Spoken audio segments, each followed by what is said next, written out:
My name is Ryan. I'm 37 years old. And until 3 weeks ago, I was engaged to a woman named Brooke. We'd been together for almost 5 years. We owned a dog together, shared a house, and had already sent out save the dates for our wedding. If you had asked me 6 months ago where I'd be today, I would have said married, happy, and probably stressing about honeymoon expenses. Instead, I'm sitting alone in an apartment I rented after walking away from everything. The thing is, none of this happened suddenly. Looking back, the warning signs were everywhere.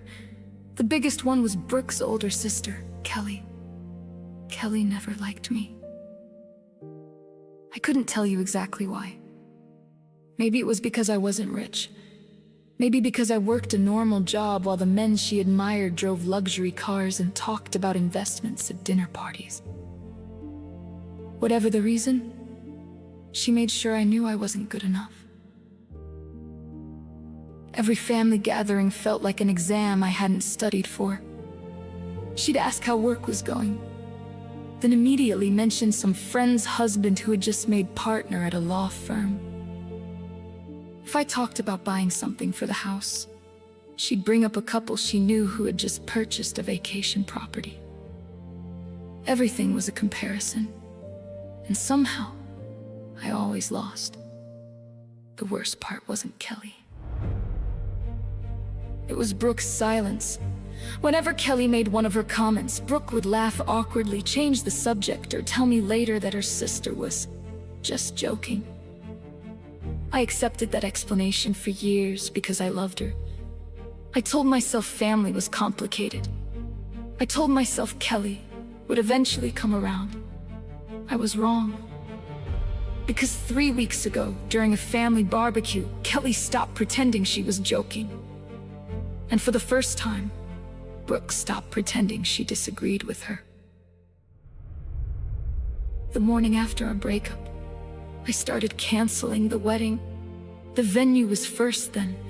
The photographer, the band, the florist, the catering company. It felt surreal listening to people ask if everything was okay while I explained that the wedding was no longer happening. Most of the contracts were under my name and paid from my account, so the process moved faster than I expected. By lunchtime, it was done. Or at least I thought it was. Then my phone started ringing. Friends, cousins, former co-workers. Every conversation felt strange. People kept asking if Brooke and I were taking a break. A break. That was the first time I realized she wasn't telling people the truth. According to Brooke, we were just dealing with pre-wedding stress and needed some time apart. Kelly's version was even worse. Apparently, I had gotten scared. I had panicked at the thought of commitment. I had run away because I wasn't ready to be a husband. The story spread fast. Soon vague social media posts started appearing. Comments about unreliable men, about broken promises, about women knowing their worth. Nobody mentioned me by name, but everyone knew exactly who they were talking about. I stayed silent. I figured defending myself would only make things messier. Then a friend sent me a video. It had been recorded at a family gathering a few weeks earlier.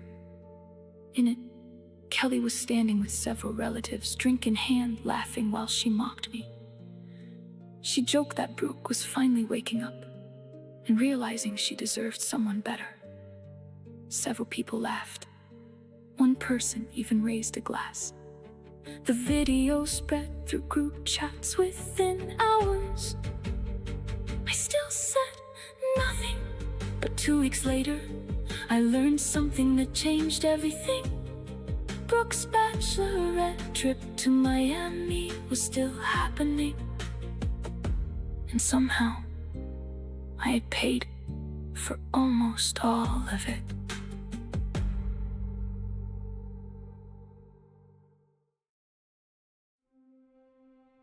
Around 3 o'clock on Saturday morning, my phone rang. I was half asleep and almost ignored it. The number wasn't saved in my contacts. For a second, I thought it might be an emergency involving one of my parents. Instead, a shaky voice answered when I picked up. "Ryan?" It was Sarah, one of Brooke's closest friends. She sounded terrified.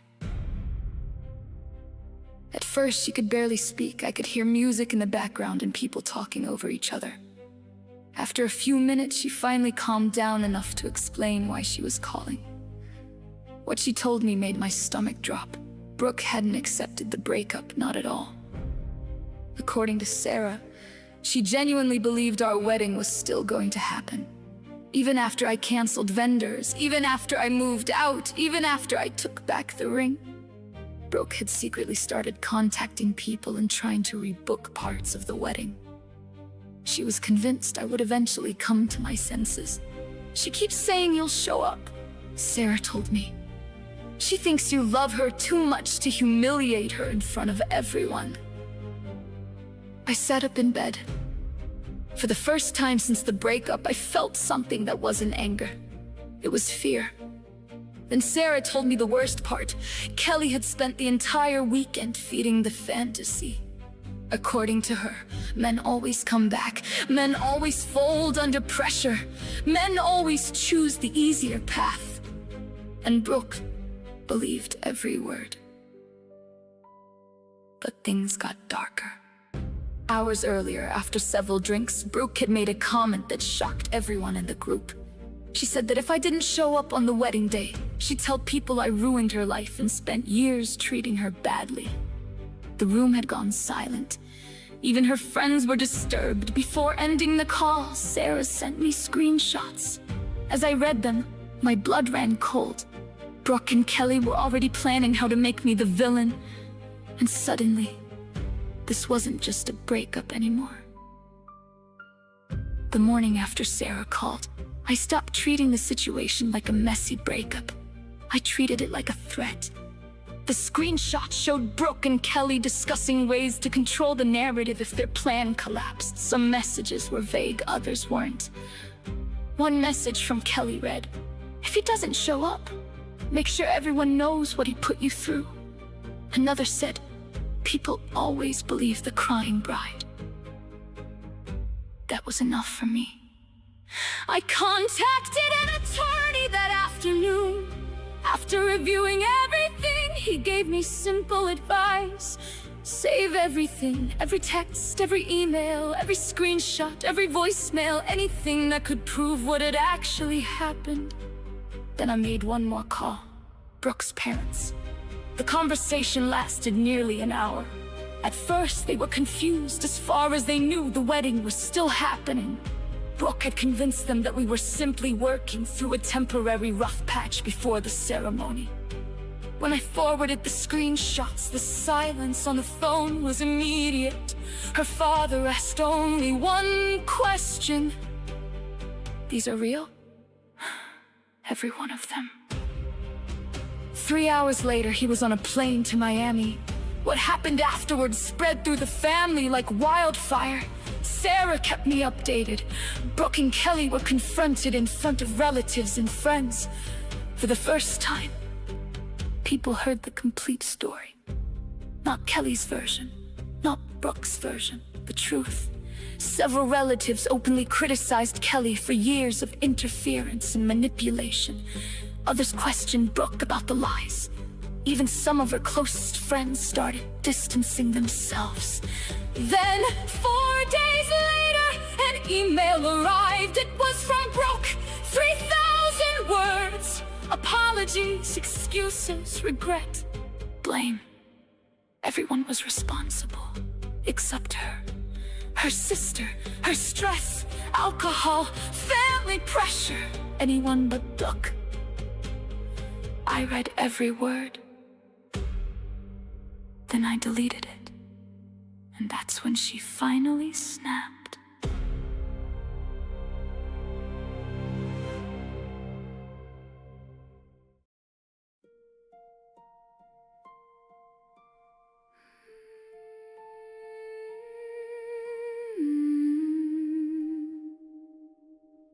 A little over 2 months have passed since everything fell apart. The first few weeks were rough. Not because I missed Brooke. Because I had to accept that the woman I planned to marry never really stood beside me when it mattered most. These days, life feels normal again. I've thrown myself into work, started exercising regularly, and reconnected with friends I neglected during the relationship. Some of them admitted they had noticed red flags years ago but stayed quiet because they didn't want to interfere. Brooke wasn't as lucky. The truth spread quickly. Not because I told people. I didn't. The screenshots, the canceled wedding, the family confrontation. Everyone else handled that part. Several members of her family eventually reached out to apologize. Some admitted they had laughed at Kelly's comments because they thought I didn't care. Others confessed they never realized how long the humiliation had been going on. The most surprising conversation happened a month ago.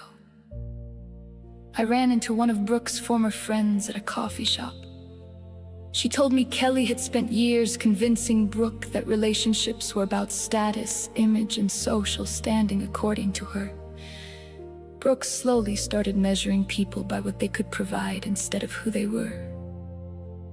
That explanation helped me understand something.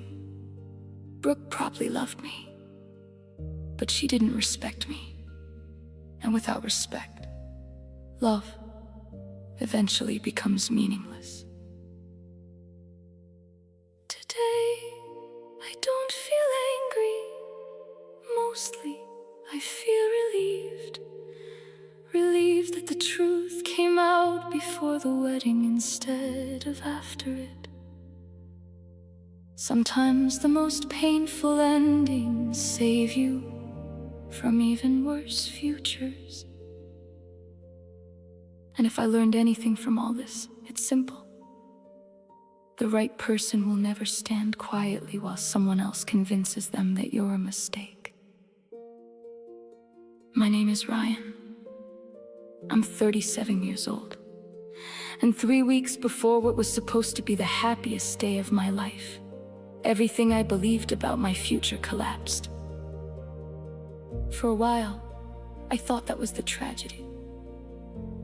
I thought the tragedy was losing the wedding, losing the relationship, losing the life I had spent years building.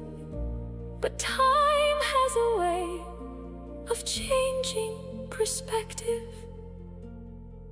Because now, when I look back, I don't see a man who lost everything.